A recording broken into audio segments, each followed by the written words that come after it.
Moving on to the third type of cellular signaling. The endocrine signaling is when cells need to transmit signals over long distances. These signals originate from endocrine cells that are located in endocrine glands that are present in our body.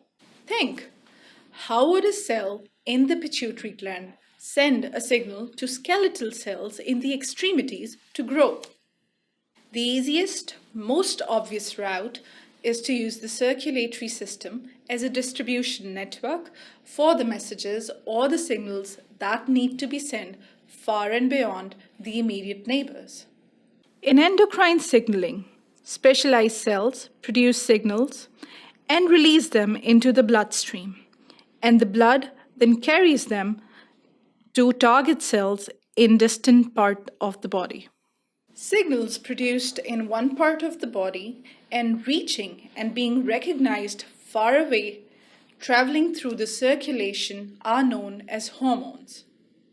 Such signals are long-lasting, elicit a slower response, and can travel through longer distance. An example of endocrine signaling includes the pituitary gland, which releases growth hormone, which, as the name suggests, promotes growth, particularly of the cartilage and the skeleton.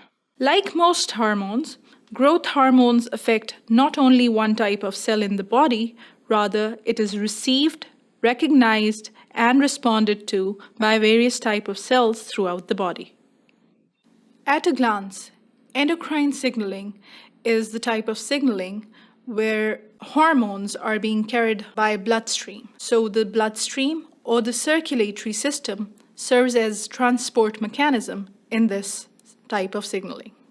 Moving on, let us discuss the fourth type of signaling, which is cell-to-cell signaling or direct contact.